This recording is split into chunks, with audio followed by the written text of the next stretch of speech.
The Super Nintendo Classic is one of this year's most sought-after pieces of gaming media, which says a lot considering how terrific 2017 has been for games. It also says a lot about how amazing the catalog for the Super Nintendo still is. The Super Nintendo is still regarded as one of the best consoles ever made, simply because so many great games came out on it. 2D graphics looked detailed enough, music was catchy and had this charming quality to it, and game difficulty was generally in this sweet spot of challenging yet doable. I'm going to do a series of 2 different videos explaining my feelings on the 21 different games available for the Super Nintendo Classic. But first, I'd like to give my impressions of the presentation of the console. The 2 controllers that the console comes with feel great. They're just like how I remember them feeling back in the day. Now, the cords are a bit short and the reset button is used as a menu button, which is pretty unfortunate since that's how you'll change games and use save states. Be prepared to get up a lot, or just prepare for the optimal setup with the console right next to you, which is the authentic way to experience having a real Super Nintendo. Today, modern consoles aren't really designed to be placed right next to the person. They're meant to be played across the room, so it's a little awkward having to deal with that. The save state feature is also very nice, and you could even rewind gameplay. Classic also has a demo feature, which is kind of hidden. You have to leave the menu open for a couple minutes, and then Mario shows up and he selects a game, and it's a demo of your own gameplay. Also, look at the packaging on the Super Nintendo's box. It's like exactly how the original SNES was. Like, it's like perfect. So now on to my impressions of each of these games. Super Mario World, one of the launch titles for the Super Nintendo, might be one of the best games ever made. True to its name, the Super Nintendo has a catalog with a lot of games that are just super versions of what was on the NES. Games that are more polished, sound better, look better, and have mechanics that are just more fleshed out. Super Mario World is very similar to Super Mario Bros. 3, but with some great additions like Yoshi and the Cape. The world map allows for backtracking, and it's possible to find secret exits to secret levels and forge new paths through the world. This game gave the series a completionist edge since the game remained persistent. You could go back to old levels and explore, and maybe find those secrets that you missed. It wasn't enough that you beat Bowser. Now you can go ahead and beat Star Road and achieve 100%. The game has a variety of interesting levels, each of which have their own spins to Mario gameplay. The ghost houses are an interesting change of pace, where the level is more of a weird trick puzzle rather than just a pure platforming challenge. You also have standard Mario water levels, the auto-scroll levels, levels where you're riding a moving bridge or a lava raft. The challenge in Super Mario World is just terrifically tuned. It's not frustrating, and it's not so easy it's boring. There's also a 2-player mode in Super Mario World where Mario and Luigi take turns doing each level. If you haven't played Mario World, you need to correct your course in life as soon as possible. Next up is F-Zero, another launch title for the Super Nintendo. F-Zero is a high-speed futuristic racing game where boost management and precise movement is key. Choose from 4 different vehicles or racers, different cups, and difficulties. Captain Falcon makes his debut, and that's really cool. I pretty much always pick him because he's rad as hell. F-Zero was kind of a showcase for Super Nintendo's Mode 7. It's not polygonal, but Mode 7 allowed the race to be viewed from the back of the vehicle, giving the course depth and the vehicle a greater sense of speed. Oddly enough, in F-Zero there's no multiplayer, but it's still a fun challenge to race against the computer AI. Our next game is Super Ghouls and Ghosts, and it's another superfied version of an NES game, Ghosts and Goblins. It's basically the Dark Souls of the Super Nintendo, if you want to be the most cliche person ever. Super Ghouls and Ghosts might be the hardest game on this list, and you will be very thankful that the Classic has a save state function, and you could just live, die, repeat until mastery. Or you can, try to do it legit and start over once you've lost all of your lives, but, the option's there to kind of cheese it, which is kind of nice, since it's a fun game, but sometimes just so frustrating, but just get good, I guess. Arthur in this game has a weird little double jump, which is hard to adjust to initially, but it's actually kind of fun to learn its weird little quirks. Arthur has 2 hits before he's dead, so just narrowly avoiding attacks is exciting, In the game, Arthur has several weapons you can use as power-ups, and they all have different uses. The dagger is quick and flies straight, the bow shoots in an upward diagonal direction, the holy water hits the ground and makes a flame that continues on a path. It's very Castlevania in that sense, but those aren't sub-weapons. So play-wise, it probably has just as many similarities to something like Metal Slug or Contra. It's a run-and-gun, side-scrolling shooter. Just don't get grabbed by the ghoulies. Please don't. Please never get grabbed by the ghoulies. Super Castlevania 4 is another classic early Super Nintendo game. And again, it's a super version of Castlevania 1. Simon Belmont needs to kill Dracula by venturing into Dracula's castle. The player creeps their way level to level, finding power-ups for their items like the dagger, which is quick and flies straight, the axe, which attacks in an upward direction, and the holy water, which hits the ground and makes flames. Try to find the secret pot roast / chicken in the walls. So tasty! Unlike every other Castlevania game, the whip can be thrown in 8 directions, and in general, this game has a more forgiving control scheme than most classic Castlevania games. Personally, Castlevania 4 is maybe one of the games that I wouldn't miss if it was excluded from the Super Nintendo Classics lineup, but it's an important game to many since it's such an early release for the system. Now, Contra 3 I'd never played before, but it's maybe the best 2-player game on the console. Contra 3 is just this ridiculous test of twitch reflexes as your 80s action guy men flip around while somehow launching a barrage of heat-seeking missiles. Contra 3 is a lot like the previous Contra games, but with Contra 3, they were really able to harness the power of the Super Nintendo. Like Super Castlevania 4 and Super Ghouls and Ghosts, this game can be difficult, but learning it is part of the fun. You can play it with a friend or by yourself, and be amazed as your skills improve over time. Also, you get to fight a big dumb Terminator boss, and other horrible alien cyborg creatures that look like value brand H.R. Geiger creations, so that's always fun. There are some levels that offer a bit of a different approach to the run-and-gun shooting, so instead of being side-scrolling, it's an overhead shooter, or you're riding motorcycles, and then you jump off your motorcycles, get onto a helicopter thing that shoots missiles that you're now riding, hanging on the missiles, jumping from missile to missile, fighting a boss. It's crazy. Contra is just insane, and it's what's just so fun about old video games is just don't give a fuck about their like aesthetic at all.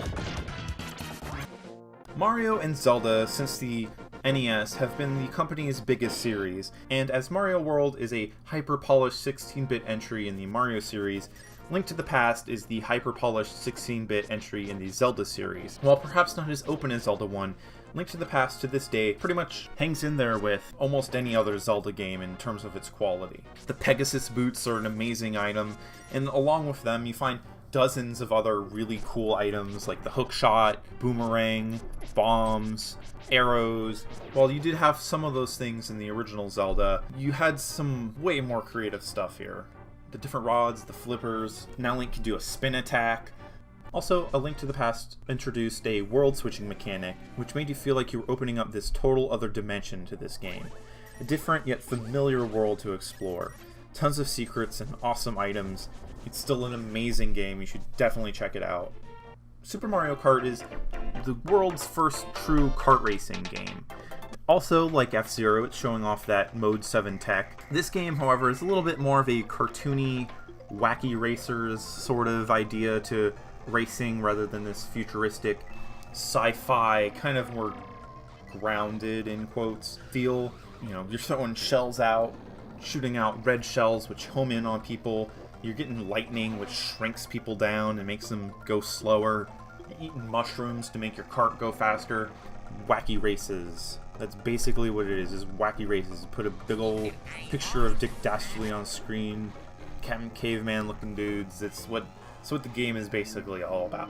So while F-Zero didn't have multiplayer, it's all good because Super Mario Kart does, and it's probably a better competitive game. There's several different circuits to choose from, different characters with different handling. You know, heavy characters have a better top speed but worse acceleration, worse turning.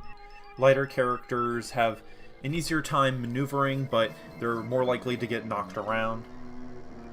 Now, personally, I find Super Mario Kart to be just kind of a novelty now that Super Mario Kart 8 is out, but there's still some fun to be had with Super Mario Kart. I can still see someone sitting down, maybe they played it before and they just are a bit nostalgic about it, or maybe they're playing it for the first time. It's still a really fun game, still probably worth checking out for just, even a little bit, doing some of those courses, playing with a friend or something. So next up is Star Fox, which is the first Star Fox game to come out. Who would have thought Star Fox 1, first Star Fox game to come out? But in Star Fox, players have the choice of 3 different paths to start their game, and this serves as the 3 difficulties for the game. Each path has its own unique levels. The game is this weird oxymoron where it's very stylish, but also very ugly because of its poor frame rate and really blocky look. But it's still like going for these like panning shots of the R-Wing, and the little faces come up, and you hear Slippy go like, you still got your characters doing those weird little Animal Crossing noises, chattering at each other. It's just got a look to it, despite its bad look. Like, it's such a strange thing to view now, because back then it was like 3D, what? Polygonal things, but now it's just like, ooh, this looks like some Tron, like we're watching Tron or something, but they filled in the outlines, the matrix. All that poor frame rate aside, it's still kind of a fun on-rails shooter, and it's ahead of its time given the hardware. It's no Star Fox 64, but that game has the benefit of the full 3D console and a better controller specifically just for Star Fox. I mean, the N64 controller is not great, but it does have an analog stick, so if you want to simulate flying, an analog stick's a lot better than a D-pad. And then just ignore all the other buttons that aren't the shoot button or the flip button. Street Fighter II Turbo Hyper Fighting is the game which codified what a fighting game should be. It has a diverse roster of characters, each with their own abilities, different strengths and weaknesses, different speeds, reaches, powers that they can perform. You had your special moves, you do some quarter circles, throw out some fireballs, do some dragon punches, do some sonic booms, some tiger knees, do some spinning lariats, spinny pile driver move that Zangief does. You got all of this fun stuff in this game, and just back in the day, the sprites were so detailed and big, and the levels were interesting, the music's great, the gameplay is solid, you can play it with a friend, 2 players, it has a good sense of speed to it, a great little announcer that goes, "Ryu wins! Perfect! You win! Perfect!" You have a great roster of fighters ranging from Electric Eel Monster Hulk Baby, a guy with a claw, a Mike Tyson, a Russian that wrestles bears, Jacqueline Chan, Karate Men, Super Duper Sumo, Stretch Armstrong, and my favorite, Sagat. Tiger! Now, I do have a few nitpicks about this game. I don't like that the primary player colors are their weird alternate colors from the original Street Fighter II. Blanca's supposed to be green, not this weird orange and blue. Chun-Li doesn't wear black as her default, she wears blue as her default. Also, I think I would have preferred Super Street Fighter 2 just because I like Cammy and Akuma. They're really cool. And like I said before, the announcer is so perfect, and that's probably the reason why we didn't get Super. Personally, I just want the roster that has more people with the super moves. Like, I want more stuff, not less stuff. The one problem is Street Fighter 2 is kind of esoteric. If you want to get really good at the game, it's really not that intuitive at first to, figure out all the special moves. But if you do, play it with a friend, it's a lot of fun. Play it against the computer, get wrecked. It really sucks playing against the computer, but you might still have some fun there. As a competitive game, Street Fighter 2 Hyper Fighting is just awesome.